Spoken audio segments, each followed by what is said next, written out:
My friend's got a girlfriend and he hates that bitch. He tells me every day. He says, man, I really gotta lose my chick in the...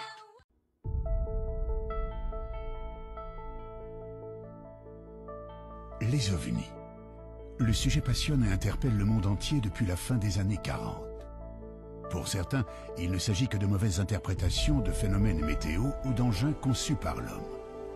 Les satellites, les avions, les fusées, les ballons-sondes ou encore les drones, mais aussi les essais militaires top secrets, pourraient être la source de cette confusion.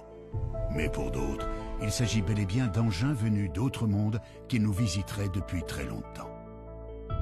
Pour les défenseurs de la présence d'ovnis dans notre ciel, la preuve pourrait se trouver dans notre passé, à une époque où aucune technologie humaine n'était présente dans le ciel ou l'espace. D'après eux, il existerait des archives contenant de véritables histoires de soucoupes volantes consignées dans les chroniques romaines. On trouverait aussi, au Moyen-Âge, la trace de vaisseaux aériens naviguant au-dessus des paysans en utilisant la foudre comme arme de destruction.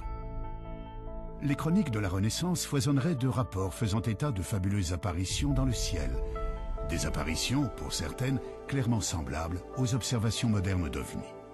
Alors, qu'en est-il vraiment ? À travers cette enquête, nous allons découvrir que les archives recèlent d'extraordinaires documents. Le passé a bien été le théâtre de phénomènes aériens ou célestes marquants pour toutes les populations de notre planète. Des observations qui furent interprétées comme des apparitions divines, des présages, mais aussi comme d'effroyables signes du ciel.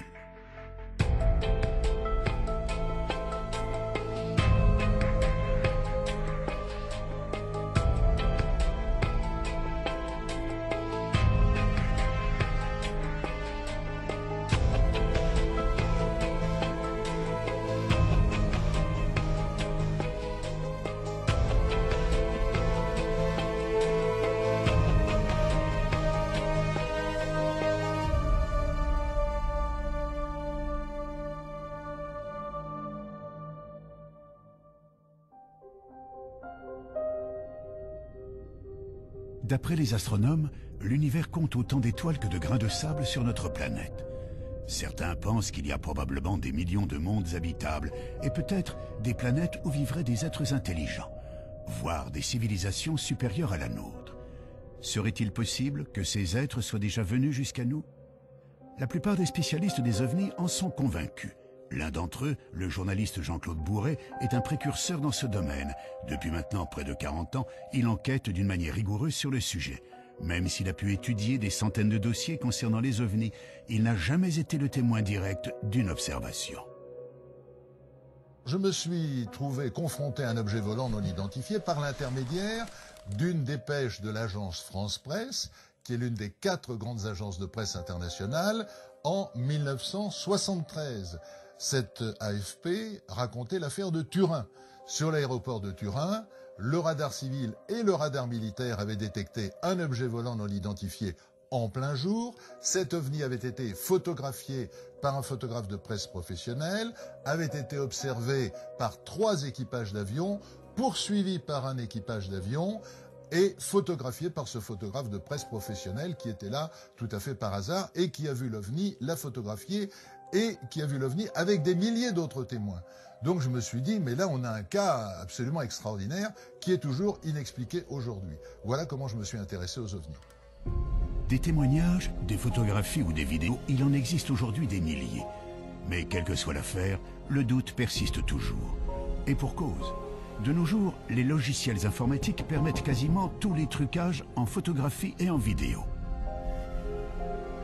En imaginant que des centaines de témoins relatent la même observation, prennent des photos sous divers angles et qu'au même moment des radars enregistrent des données précises, les sceptiques argumenteront notamment qu'il pourrait s'agir là d'essais militaires d'engins top secrets.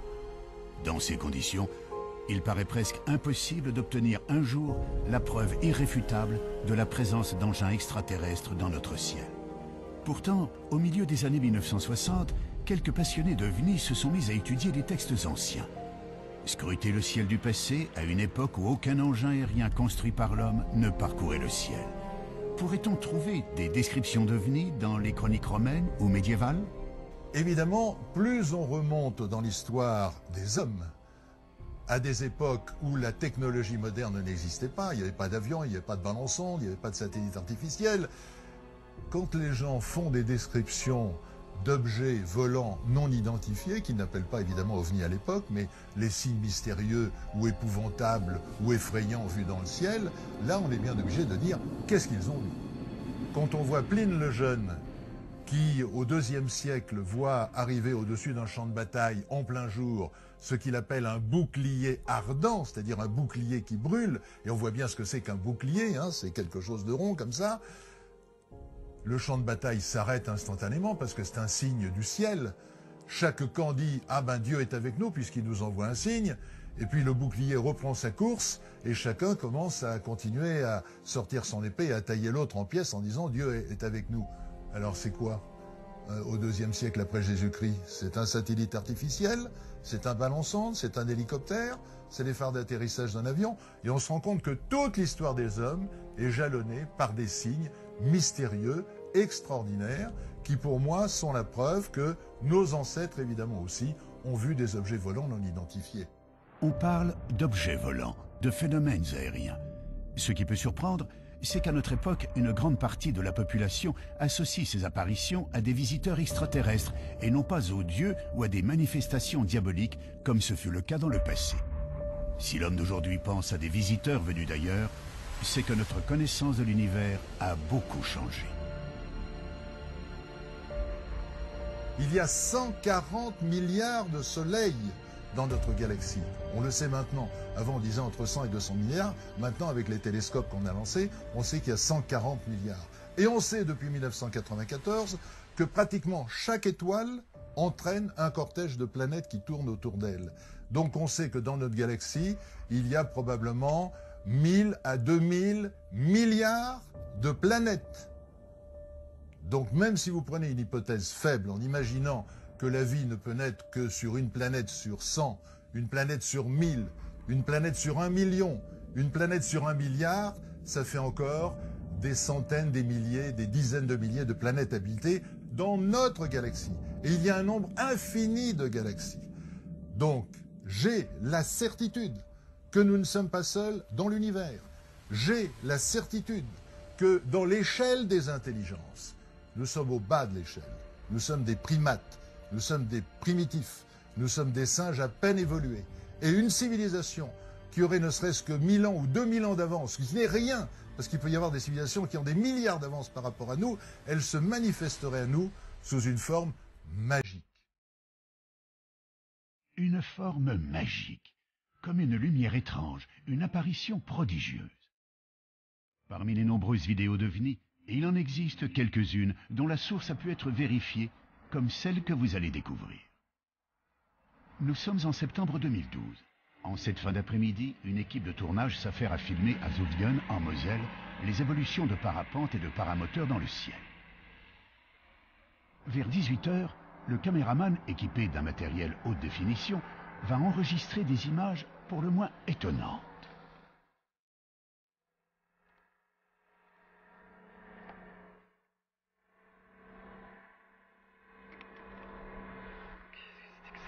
C'est quoi ce que tu... Je sais pas, un ovni. Je sais pas ce que c'est. Sur les agrandissements et au ralenti, quelques séquences laissent apparaître ce que beaucoup définissent comme une sorte d'ange. Il est facile d'imaginer que si cette étonnante observation avait eu lieu quelques siècles auparavant, la plupart des gens l'auraient perçue comme une apparition divine. Il faut d'ailleurs noter que les références à des phénomènes étranges dans le ciel se retrouvent dans toutes les religions. Certaines des descriptions bibliques pourraient d'ailleurs laisser penser à des observations d'OVNI. Si vous prenez un livre qui est reconnu par tout le monde, le Pentateuque, reconnu par les Juifs, par les chrétiens, par les musulmans, vous avez le livre du prophète Ézéchiel. Eh bien, j'incite les téléspectateurs à prendre une Bible, s'ils en ont une chez eux, à lire la première page du livre du prophète Ézéchiel. Que dit Ézéchiel? Il dit « Et je vis des visions divines. Et voici que quelque chose descend du ciel, brillant comme de l'airain luisant. Et voici une roue sur la terre. comme si une roue eût été au milieu d'une autre roue, avec des yeux tout autour de la jante de la roue qui est immense, nous on dirait avec des hublots. Et voici des animaux qui descendent des roues, c'est-à-dire des êtres vivants, mais qui ne sont pas des êtres humains et qu'Ézéchiel appelle des animaux. Et les roues se déplacent et vont là où l'esprit des animaux veut qu'ils aillent. Donc c'est piloté, c'est clairement écrit dans la Bible. Donc là nous sommes 500 ans avant la naissance du Christ.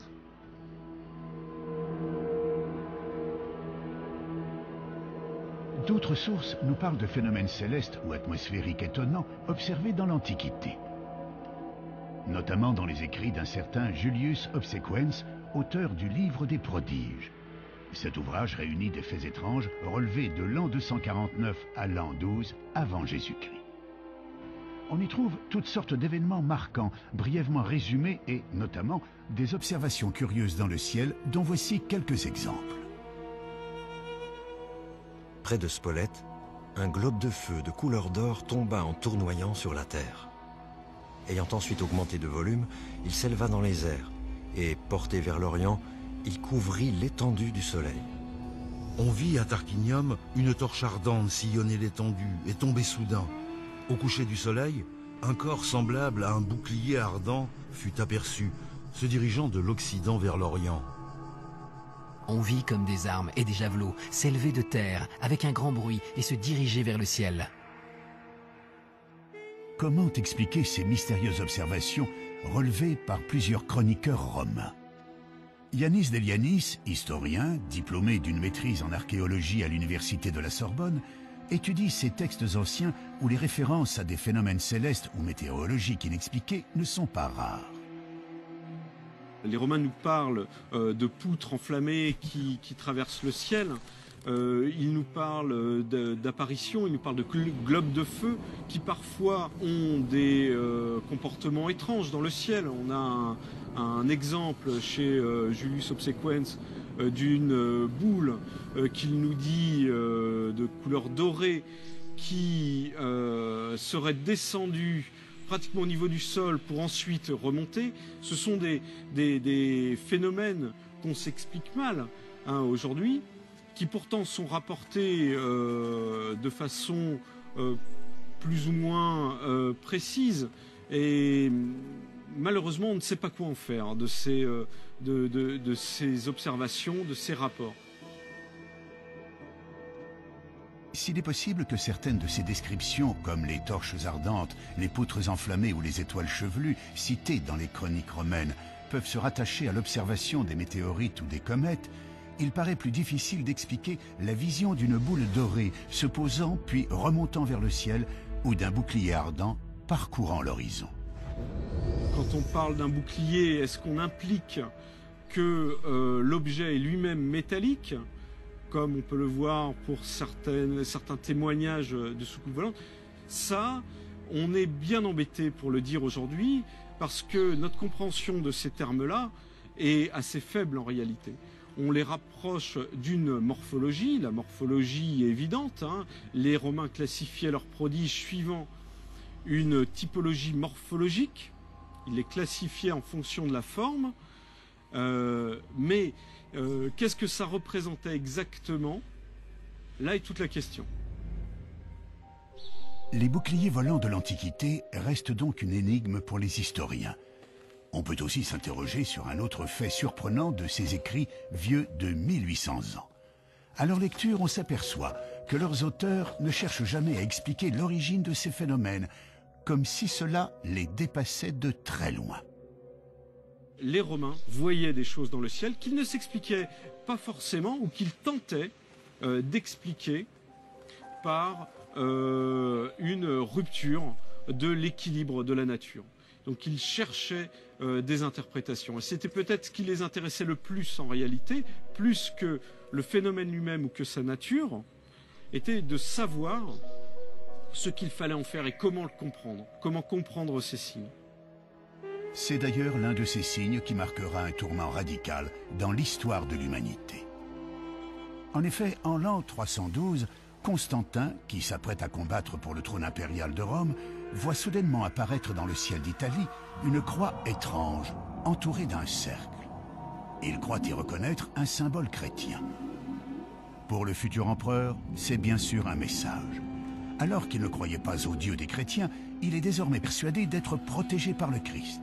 Après sa victoire, Constantin interdira la persécution des chrétiens dans l'Empire, annonçant le début d'une entrée de l'Europe dans l'ère chrétienne. Tout cela, suite à l'apparition d'un phénomène étrange dans le ciel d'Italie, il y a 17 siècles.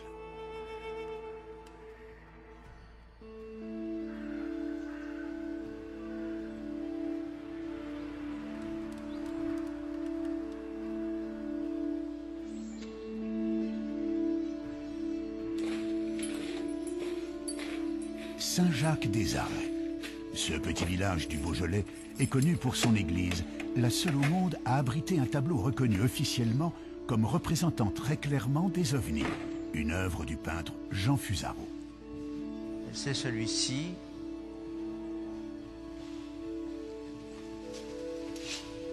Alors Fusaro, sur le plan graphique, il faut parler du plan graphique aussi, il s'en donne à cœur joie, évidemment, qu'il y a une représentation de toutes les phases de l'histoire de Régobard. C'est tempestaire, le blé, le monde rural, la ruralité. Il y a même un petit hameau Beaujolais, là, derrière la croix, en bas, là. Et puis, il y a cette spatialité différente, cette fabuleuse interprétation de ce qu'on appelle des ovnis au jour d'aujourd'hui, hein. Des ovnis, des bateaux qui voguent dans les nuages. Alors ce sont soit des bateaux, soit des soucoupes, soit des montgolfières, soit des cochons qui volent, soit des oiseaux qui volent. C'est tout à fait un monde où Fusaro se délecte d'abord, parce que c'est un peintre de la délectation. Il se délecte et il s'en sort.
toute une série de croyances ont pu se développer. Ça vient d'en haut, oui, ça vient d'en haut, ça vient du ciel. Ça vient du ciel parce que dans le ciel, il y a des puissances qui envoient la grêle. Alors ces puissances, de là à les mettre dans un navire aérien, je veux dire, le pas est pas très difficile à franchir. Difficile pourtant de retrouver d'autres récits issus du folklore qui nous parlent de navires volants pilotés par des êtres venus d'un autre monde. Si l'on n'a pas encore découvert à ce jour de textes équivalents, il existe pourtant des représentations anciennes de vaisseaux naviguant dans le ciel pilotés par des êtres à l'apparence humaine. Ces représentations sont visibles dans une église située dans le monastère de Dekani, au Kosovo. Parmi les fresques et les icônes datant du milieu du XIVe siècle, on peut apercevoir sur une crucifixion 2 engins aériens très particuliers. 2 petits vaisseaux occupés chacun par un homme qui semble faire office de pilote. Une représentation peinte il y a plus de 700 ans et qui, on peut le comprendre, a passionné les amateurs d'ovnis qui pensent avoir trouvé là une véritable preuve d'ovnis dans les temps anciens. Mais pour mieux comprendre, il faut visiter d'autres églises plus proches de nous qui abritent des représentations assez comparables à celles de Dekani. En Belgique, à Chevetogne, se trouve un petit monastère occupé, tout comme au Kosovo, par des religieux orthodoxes.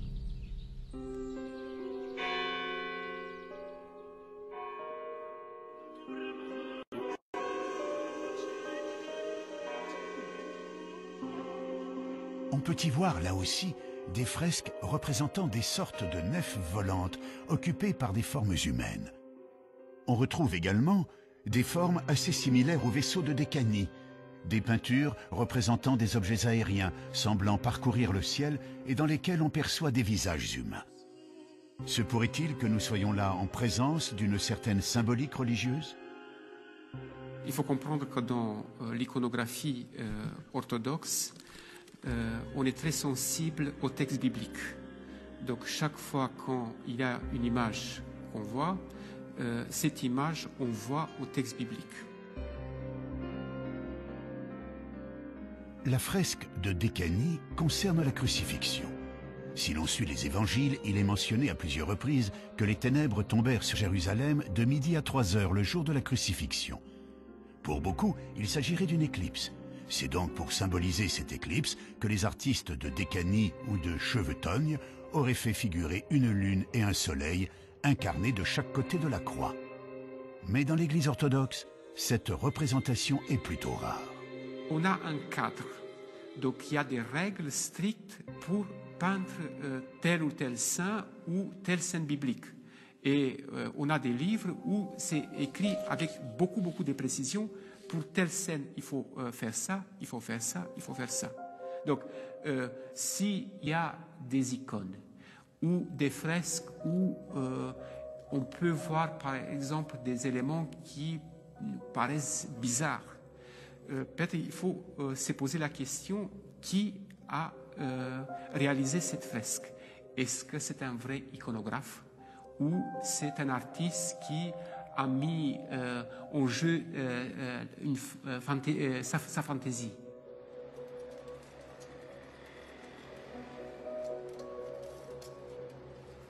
D'autres églises abritent des œuvres dans lesquelles certains ont cru déceler d'étonnantes représentations d'ovnis. C'est le cas de la collégiale Notre-Dame de Beaune. Des tapisseries monumentales datant du XVe siècle sont exposées dans le cœur de l'église. Les personnages, les paysages, les châteaux et même les nuages sont représentés d'une manière assez réaliste pour l'époque. On y perçoit surtout, figurant dans le ciel à 2 reprises, des objets sombres, ressemblant très clairement à ce que l'on nommerait aujourd'hui des soucoupes volantes. Serait-on là face à une volonté des artistes de l'époque de faire figurer une observation particulière dans le ciel du XVe siècle ? La réponse à cette énigme se trouve en fait dans l'histoire même des tapisseries. Il faut remonter au commanditaire, au financeur de cette œuvre. Or, il se trouve que l'un des généreux donateurs était le cardinal Jean Rollin, un cardinal que les artistes de l'époque, pour une raison que l'on ignore, n'ont pas pu représenter physiquement sur les tapisseries. Alors, pour le remercier, ils ont tout simplement fait broder sa coiffe, le symbole de son rang, autrement dit son chapeau, au-dessus de tous les autres personnages. Une explication difficilement contestable, même si certains avancent le fait qu'un chapeau de cardinal est toujours représenté en rouge et surtout pas en noir. Il s'avère donc très périlleux de chercher des preuves de l'existence des ovnis dans les peintures, les fresques ou les broderies des siècles passés. Cependant, un travail de recherche dans les archives pourrait permettre de dénicher des cas de phénomènes inexplicables dans le ciel de nos ancêtres.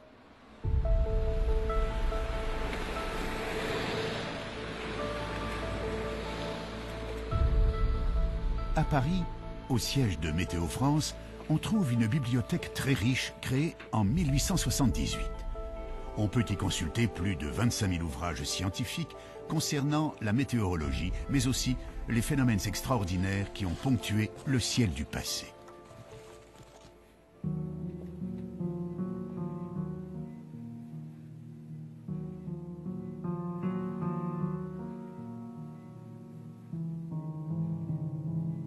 On a la chance d'avoir une bibliothèque qui est très riche et ancienne. On a des livres à partir du XVIe siècle.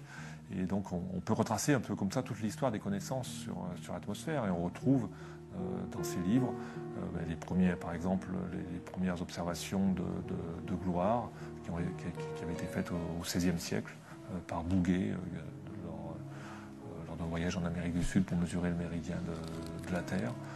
Donc, disons, il y a des livres sur les aurores boréales aussi qui datent du XVIIe siècle, qui sont, enfin, tous ces phénomènes fascinent les hommes depuis extrêmement longtemps. L'un des plus anciens ouvrages conservés est un livre rare, souvent cité en référence par les ufologues, le Prodigorium Chronicon de Conrad Lycosthenes, un ouvrage du XVIe siècle en parfait état de conservation. Le livre de Lycosthenes, c'est un livre en latin, c'est le livre des prodiges, qui a été édité en 1557 et qui est une chronique depuis la création, depuis le début, d'un ensemble de phénomènes extraordinaires. Alors ces phénomènes extraordinaires peuvent concerner les animaux, alors, ce sont des animaux avec deux têtes, mais dans la plupart des cas, ce sont des phénomènes naturels. Donc il y a un grand nombre d'inondations, justement de parélie, de halos. Il y a énormément de phénomènes lumineux dans l'atmosphère qui s'interprètent assez facilement. Puis il y a des choses plus... Donc on se demande si c'est pas sorti de l'imagination de celui qui a écrit. Par exemple, on voit des bruits des armes dans le ciel, donc des bruits de bataille. On peut penser que ce sont des orages. Des tremblements de terre, enfin, on voit avec des villes qui sont avec des bâtiments qui sont détruits. Donc ce livre est très intéressant parce que chaque phénomène est daté. Et puis donc il y a un très grand nombre d'illustrations. Alors on se rend compte, ce sont des illustrations qui étaient des gravures au bois, et que c'était un petit peu les mêmes illustrations qui resservaient plusieurs fois. Une nouvelle fois, l'auteur de cet ouvrage, tout comme le chroniqueur romain Julius Obsequens, fait donc état de prodiges extraordinaires observés dans le ciel depuis l'Antiquité. On y retrouve, illustrés, les fameux boucliers évoluant dans l'atmosphère, des soleils en pleine nuit et torches ardentes et autres poutres flamboyantes. Mais à y regarder de plus près, il semblerait très envisageable que la majorité des cas représentés sur ces gravures trouvent aisément des explications météorologiques ou astronomiques. Pour les cas les plus étranges, il faut savoir que l'histoire des hommes a été marquée par des phénomènes cosmiques extraordinaires, mais tout à fait naturels. Des phénomènes qui ont très sûrement interpellé les chroniqueurs du passé. Il y a de temps en temps des phénomènes nouveaux et étonnants. Alors les comètes en font partie, brutalement dans le ciel. C'est une comète qui va rester quelques jours, quelques mois, présente dans le ciel. Les chutes de météorites, c'est autre chose. Alors, ou bien c'est une étoile filante dans le ciel, ou bien c'est vraiment une explosion, ou bien c'est vraiment une onde de choc, ou c'est vraiment un cratère à l'arrivée, notre phénomène. Il y a un autre phénomène intéressant qu'on n'a pas vu depuis quelque temps, qui est une supernova. Qu'est-ce que c'est qu'une supernova? C'est une étoile qui, après avoir fabriqué des éléments comme l'oxygène, l'azote, le chlore, jusqu'au fer, explose. Elle s'effondre sur elle-même et rebondit, ça explose. Et entre parenthèses, ce sont des phénomènes essentiels, puisque c'est le mécanisme par lequel nos atomes dans notre corps sont formés. Tout ce que vous avez dans votre corps, c'est-à-dire un peu de chlore, un peu de magnésium, un peu de calcium, etc. et autres, a été fabriqué un jour dans une étoile qui n'est pas le Soleil et qui a explosé. Et un tel phénomène est spectaculaire, parce que l'étoile, quand elle explose, elle devient pratiquement aussi lumineuse que toute la galaxie, c'est-à-dire aussi lumineuse qu'un milliard d'étoiles. Ce qui veut dire que cet objet est l'objet le plus brillant du ciel. Vous le voyez évidemment la nuit, c'est le plus brillant, mais en même temps, vous le voyez le jour. Il est tellement brillant qu'on le voit de jour. Ah, il est moins bien que le Soleil, d'accord. Mais vous voyez cette étoile nouvelle que vous ne pouvez pas ignorer, qui va durer 20 jours, 30 jours, maximum 100 jours, qui apparaît brutalement et qui ensuite disparaît lentement. On peut en effet largement concevoir qu'une supernova, l'explosion d'une météorite ou l'apparition soudaine d'une nouvelle étoile dans le ciel ait pu frapper l'esprit de nos ancêtres. Quand un phénomène nouveau apparaît, il y a ceux qui imaginent je ne sais quelle histoire complètement stupide, je dirais même obscurantiste, et puis il y a ceux qui réfléchissent. Et il y a déjà plus de 2000 ans, Lucrèce, qui observait les comètes comme ses contemporains, s'était dit « je ne comprends pas ce que c'est que les comètes, mais si on étudie ce phénomène, et si on réfléchit, on le comprendra. Et un jour viendra où nous comprendrons ce qu'est ce phénomène, qui est un phénomène naturel probablement. Vous voyez ce que disait Lucrèce il y a 2000 ans. Puis en même temps, certains écrivaient je ne sais quelles histoires rocambolesques sur le sujet. Si de nombreux phénomènes astronomiques étaient connus et étudiés dans l'Antiquité, il semble pourtant que les Grecs comme les Romains aient été les témoins de curieuses apparitions. Que pensent les astronomes d'aujourd'hui de ces boucliers ardents ou du cas de ce globe doré qui remontait vers le ciel? Ce genre de phénomène, ça se rattache à ce qu'on appelle la fragilité des témoignages humains. C'est-à-dire, en gros, quand vous assistez à quelque chose, n'importe quoi, un accident, un phénomène, et on vous demande de témoigner. Eh bien, en fait, ce qui se passe, c'est que vous avez vu, votre cerveau l'interprète. Et votre cerveau l'interprète en fonction de son éducation. Et donc, on a fait cette expérience une fois à Nice, je me souviens, à l'Observatoire de Nice, où le 3e étage d'une fusée soviétique retombait dans la Méditerranée. Et on a dit aux gens, décrivez-nous ce que vous avez vu. Et les gens racontaient leur imagination. Certains, ils mettaient des hublots dans la fusée en question, certains, ils racontaient les bandes dessinées qu'ils avaient vues, ce qu'on avait raconté à côté. Autrement dit, le témoignage humain est relatif à l'éducation que vous avez eue. Donc il est tout à fait naturel que n'importe quel phénomène céleste ou terrestre, vu pour la première fois par quelqu'un, soit considéré comme magique, soit considéré comme extraordinaire, et on a là des contes qui finalement nous montrent la richesse de l'imagination humaine.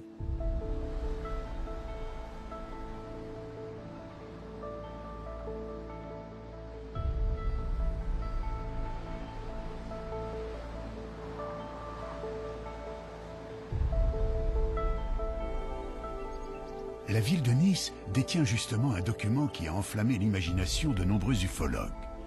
Le document en question se trouve aux archives communales et il renfermerait l'un des cas les plus énigmatiques d'OVNI dans le passé.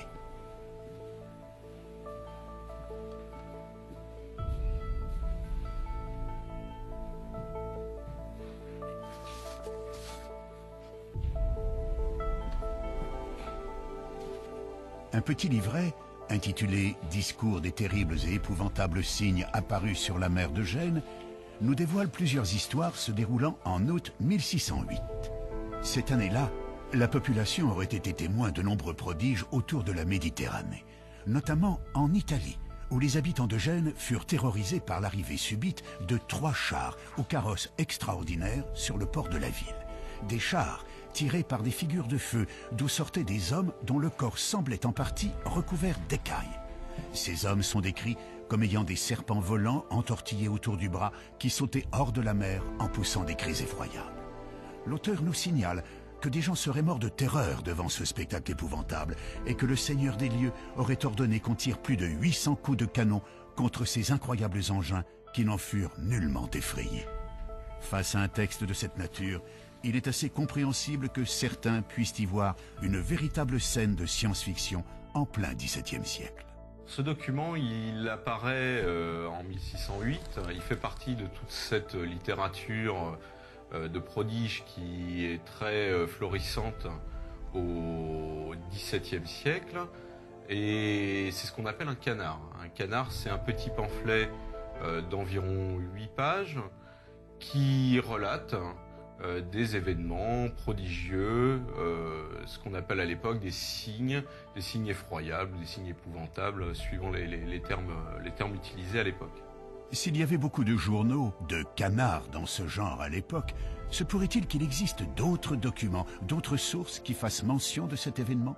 Dans le cas précis de ce canard et de cet événement, qui est quand même un événement qui a duré 15 jours, qui a certainement marqué les esprits, eh bien cet événement, curieusement, ne se retrouve pas dans d'autres documents à Gênes. On n'a aucune chronique, aucune chronique génoise qui parle de cet événement, et c'est fort curieux. C'est fort curieux parce que certainement cela implique que l'événement n'a pas eu lieu. Encore une fois, l'imagination débordante des humains serait-elle à l'œuvre? Durant ses recherches, Yanis Delianis a pu mettre la main sur des gravures datées du XVIIe siècle. On y voit des représentations de navires étrangement décorés, tirés par des sortes de dragons et entourés de personnages mi-hommes, mi-poissons, tenant dans leurs mains ce qu'on pourrait prendre pour des serpents volants. Le nombre de points communs semble donc important entre le texte sur les épouvantables signes sur la mer de Gênes et ces gravures qui datent, tout comme le canard, de 1608. On retrouve à cette époque-là, en novembre 1608, se passe un événement important à Florence. À Florence, Cosme de Médicis se marie avec Marie-Magdalène d'Autriche le 3 novembre 1608 sur la rivière de l'Arno. Se monte pour célébrer ce mariage une grande fête nautique basée sur les argonautiques d'Apollonius de Rhodes, et on retrouve dans les textes nous décrivant cet événement-là, ces festivités, beaucoup d'éléments qui rappellent les apparitions telles qu'elles sont décrites dans le canard.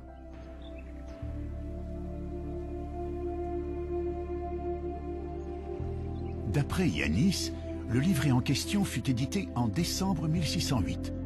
Mais pourquoi l'auteur du feuillet sur les épouvantables signes situerait l'événement en août 1608 et non pas en novembre? Et pourquoi dans le port de Gênes et pas à Florence? Je soupçonne l'auteur du canard d'avoir déplacé sciemment le lieu de l'événement de Florence à Gênes pour couvrir ses traces, simplement. Ça arrive assez souvent dans la littérature de prodige, on réchauffe parfois les histoires, on change les dates, on change les lieux et on ressort la même histoire. C'est assez classique, et là on a peut-être un exemple également de ce genre de technique utilisée par les auteurs des canards. Falsification, témoins influencés par leur culture ou leur imagination, mauvaise interprétation de symboles religieux ou de phénomènes naturels, il paraît donc très difficile de trouver la preuve irréfutable d'observations d'ovnis dans les archives. Difficile, mais pas impossible. Il existe en effet quelques cas troublants qui ne trouvent aujourd'hui encore aucune explication valable. C'est le cas d'une observation faite à Hambourg en 1665 par un astronome et écrivain polonais. Dans le Theatrum Cometicum de Stanisław Lubieniecki, on retrouve plusieurs gravures qui représentent pour la plupart des comètes. Parmi celles-ci, une gravure particulière ne représente pas une comète. L'auteur est également l'observateur de ce phénomène. Il l'observe de chez lui. On voit sur la gravure qu'il a même marqué l'emplacement de l'observation, c'est-à-dire sa maison, son grenier. Il observe le phénomène de chez lui, et l'auteur, qui est rompu à l'observation des comètes, il vient d'en observer une la même année, quelques mois plus tôt en avril, voit ce phénomène apparaître au-dessus de sa ville. On est en juillet. Il observe donc un autre phénomène qui pour lui n'est pas une comète. Et ce n'est pas une comète, c'est un phénomène qui n'apparaît pas sur plusieurs jours. Il est visible que quelques temps, quelques heures, je crois, au-dessus de la ville. Et il note sur cette gravure, il représente les différents états de ce qu'il voit. Et c'est très particulier, c'est assez intéressant. Ça, on a l'impression d'avoir un phénomène lumineux qui prend différentes formes, qui change d'orientation et qui se sépare en deux.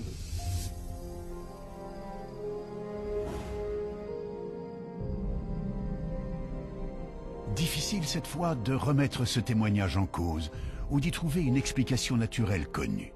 D'autres auteurs à l'esprit également scientifique relateront eux aussi des observations extraordinaires dans le ciel au XVIIIe et XIXe siècle.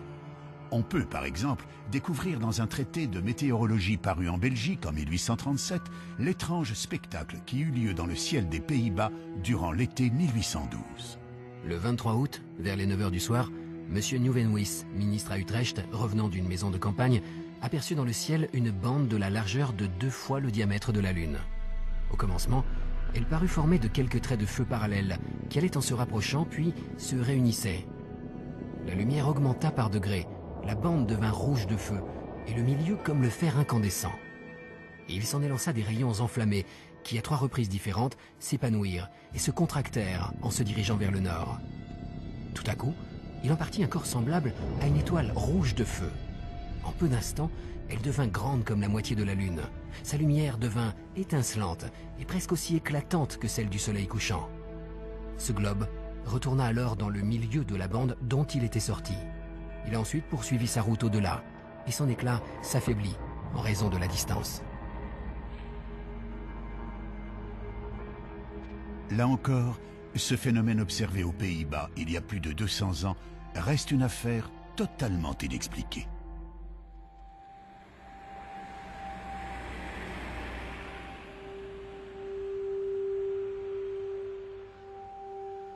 Un autre cas très différent s'est déroulé à peu près à la même époque sur la commune de Migné, située à quelques kilomètres de Poitiers.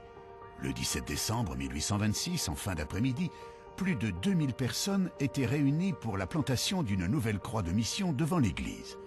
Le prêtre était en train de faire son sermon, évoquant l'apparition de la croix de Constantin au IVe siècle, quand soudain est apparue dans le ciel, au-dessus des personnes réunies, une croix couchée de plus de 40 mètres de long, lumineuse, d'une couleur grise rosée, dont les contours étaient parfaitement nets.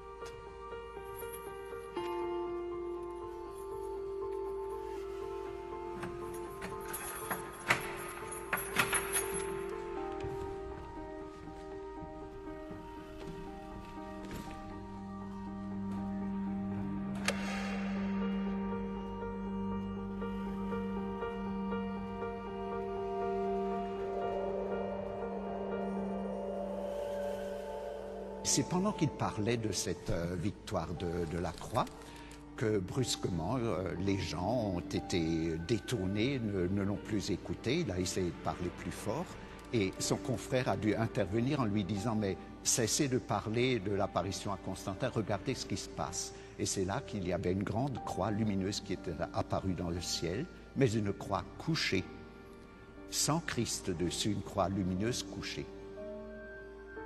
L'émotion fut immense. La plupart des gens présents se mirent à pleurer, à crier, mais surtout à prier.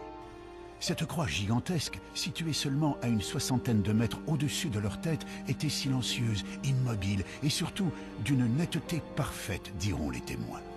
Ces gens, pour la plupart des paysans qui avaient donc l'habitude des phénomènes naturels, n'ont a priori pas pu confondre cette apparition avec un nuage à la forme particulière.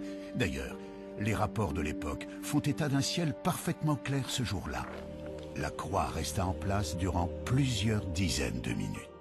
Elle était restée très figée, très fixe, donc sans aucun mouvement. Et elle a disparu parce qu'après le prédicateur, évidemment, il avait perdu l'attention de ses fidèles. Il ne lui restait plus qu'une chose, il a essayé d'entonner le chant « Vive Jésus, vive sa croix » qu'on chantait lors de ses plantations de croix. Mais ça n'a pas trop bien marché, les gens étaient trop perturbés par cette croix apparue pour pouvoir chanter. Alors de guerre lasse, il a fait rentrer les gens dans l'église pour rendre grâce à Dieu. Et comme ça, dans l'église, il pensait avoir nouveau son peuple en main, le peuple qui lui échappait à l'extérieur. Une petite partie des gens présents n'avaient pas pu rentrer dans l'église. Certains étaient restés à l'extérieur. Quelques personnes ont donc encore pu observer plus longuement cette croix aux particularités si étonnantes. Il y a même le témoignage d'une dame qui est citée dans la commission d'enquête, qui repartait et qui par le haut, donc en montant, puisque nous sommes un peu dans le creux, et qui a les collines d'alentour, qu'elle voyait encore la croix couchée, donc en partant tout de suite pendant que les gens allaient dans l'église, elle la voyait encore de haut, à peu près à sa hauteur. Si l'on résume, il ne paraît pas envisageable que cette population ait pu faire face à un phénomène météorologique connu. Peu probable également de trouver une explication du côté de l'astronomie. Reste l'hypothèse d'un canular, une théorie qui a aussi eu quelques adeptes peu après l'apparition. Certains avançaient qu'il était possible d'obtenir un résultat similaire en installant une croix de bois léger sur un système de câbles tendus sur des centaines de mètres. Donc vous avez pu vous-même voir que ce n'était guère possible des câbles parce que c'est quand même très éloigné et puis les collines ne sont pas élevées à ce point-là que des câbles auraient pu supporter une croix. Non, l'autre c'était la théorie du cerf-volant, donc qu'apporte ce témoin qui voudrait absolument dire qu'elle n'ait pas eu lieu. Mais là aussi le maire de Migné lui a envoyé une lettre officielle, d'ailleurs qui est publiée, l'invitant à venir sur place à faire son montage de cerf-volant pour montrer que ce serait possible, mais finalement il ne s'est jamais présenté et donc... Il faut également admettre que si cette apparition n'était qu'une escroquerie conçue par un petit groupe, l'opération aurait nécessité un bon nombre de complices, la croix en question faisant tout de même plus de 40 mètres de long. Difficile de ne pas être vu et de rester discret pour installer un tel monument à 60 mètres de haut sur une place publique en plein jour. De plus, les années passant, personne n'a jamais avoué avoir participé à une telle action. Enfin, si des gens d'église avaient organisé et créé de toutes pièces cette apparition dans un but de propagande, ils auraient utilisé leur propre code, respecté le dogme catholique. Or, la croix qui est apparue dans le ciel de Migné en 1826 est dans le sens contraire au rite chrétien. L'évêque a fait, quand il a fait reconstruire l'église pour garder un souvenir de l'apparition, il l'a fait reconstruire en la retournant en quelque sorte à l'endroit exact où est apparue la croix. C'est pour cette raison que l'église actuelle, donc puisqu'on a rajouté le chœur et le transept, est tournée vers l'ouest, donc en sens inverse de toutes les autres églises. Donc pour moi, c'est plutôt un signe que de sortir, d'aller vers le monde, de regarder en avant. Cette histoire de la croix de Migné reste aujourd'hui encore classée dans la catégorie des apparitions divines, tout comme la croix apparue à Constantin, ou les nombreux prodiges observés à toutes les époques de l'histoire humaine. Nous l'avons vu, une très grande partie des cas décrits par les ufologues comme étant des preuves de l'existence des ovnis dans le passé peuvent trouver des explications rationnelles. Mais une chose est certaine, les archives contiennent bien des cas d'observation de phénomènes extraordinaires et inexpliqués dans le ciel du passé. Toutes les civilisations qui furent témoins de ces prodigieuses apparitions y ont perçu un signe interprété comme magique ou divin. Aujourd'hui, à notre tour, nous interprétons ces signes en y voyant la présence de technologies venues d'autres planètes, une croyance qui nous permettrait d'accréditer la thèse selon laquelle nous rentrerons un jour en contact avec une civilisation plus évoluée que la nôtre. Pour certains adeptes de la théorie extraterrestre, à travers les signes, les apparitions ou les prodiges du passé, les ovnis n'ont jamais cessé de nous envoyer un signal.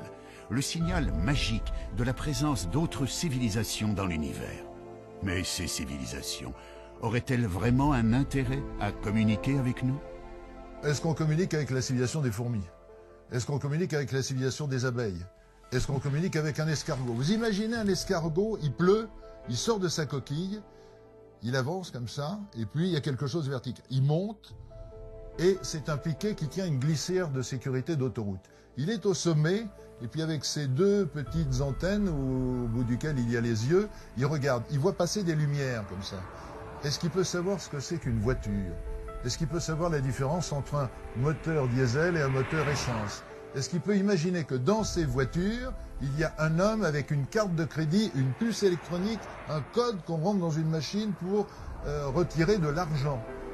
C'est un monde qu'il ne peut même pas imaginer. Et bien, je pense qu'il y a la même différence entre l'escargot et nous qu'entre nous et certaines civilisations extraterrestres.